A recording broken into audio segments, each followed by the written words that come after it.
Hey, welcome or welcome back to my channel. I hope you guys are having a lovely, productive day on today. In today's video, I'm going to be going over the steps that you need to take to fix your credit yourself. But before we get into this video, I want you guys to like, comment, and subscribe and push that bell notification so you will be notified every single time that I post. Let's get into it. First things first is you need to have a change mindset. You have to understand that this is a process. Is it time consuming? Yes. But through it all, you have to learn to stay consistent and do not give up so easily. Once you have that change mindset, the first thing you are going to do is pull a copy of your credit report.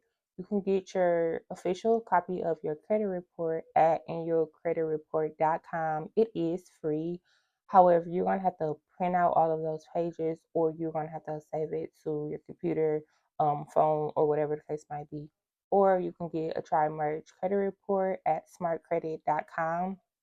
Tri-merge is just so that you can see all credit reports, all the three credit reports side by side, and it's just easier to pinpoint, errors and inaccuracies.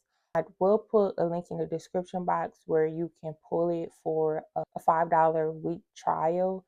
After that week is up, it is a $20 charge a month, but you can cancel that anytime. Keep in mind, while you're going through your credit repair process, though, I do recommend that you do have a credit monitoring set up because it's just so easy when you're disputing. You can keep track of what remains and what fall offs, for your different rounds. But once you have that, the next thing you want to do is highlight all errors and inaccuracies. And we're going to start with section by section. So if you do not know, your credit report is broken up into sections. You have your personal information section, you have your positives accounts, your derogatory accounts, you have your inquiries, and you have public records. We're going to start with personal information.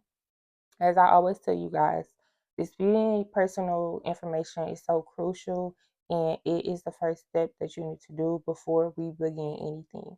So you're going to highlight all inaccuracies you see with your personal information across all three credit bureaus. And you shouldn't have multiple names, multiple addresses. You should only have one of each. You're going to simply send out personal dispute letters.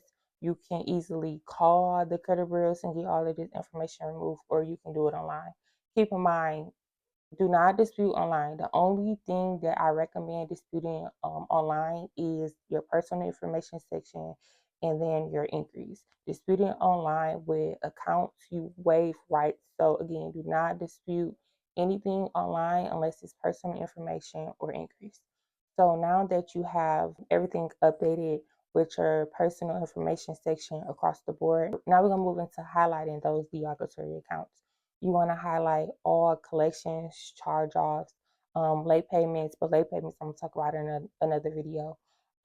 Closed accounts. Now, closed accounts, you're only highlighting closed accounts that have a negative payment history. If you have a closed account and have a positive payment history, you're going to leave that alone because that's helping your profile. If you have a closed account where you have plenty of late payments, more than four, I would say, you want to highlight this because we're going to get this gone. If you have that closed account that is like 3 or 4 late, just leave that alone because we're going to try to get those goodwill adjustments for those late payments issued out so you can be forgiven.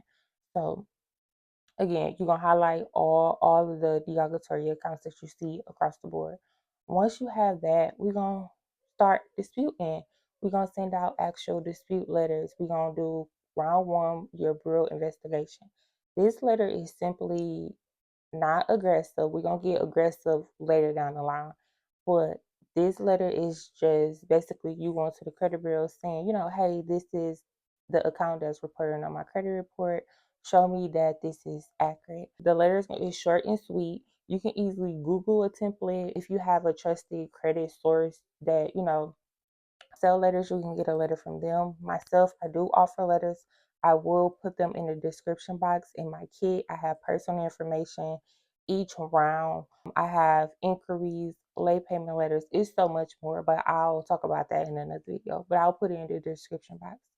So Now that we have got our first dispute, I'm gonna tell you guys what you should not be doing when you're disputing. When you are disputing and sending letters to the credit bureaus, you want to make sure that you are including a copy of your ID. You want to make sure that your address is updated and it is your most current address. This is going to help you in the process. Now, if it is not accurate and up to date address, you want to make sure that you send a utility bill with that current updated address. The credit bureau is going to need to identify you. If you don't send this and your address is not updated on that ID, then they're just going to disregard your dispute. So yeah, make sure that you're doing that. You want to make sure that you give the credit bureaus 30 to 45 days, business days to investigate. And that time does not start until they actually get that dispute in their hand. If you do not give them the proper time to investigate and you calling them and you sending follow-up letters before their time is expired, they're just going to stall your dispute. So don't do that because you're just going to start the clock over again and you're going to be mad. Next thing is when you're sending dispute letters to the credit bureaus and then to the collection agencies, when we get to that point, not now, when we get to that point, you want to make sure that you are not signing your name with your signature.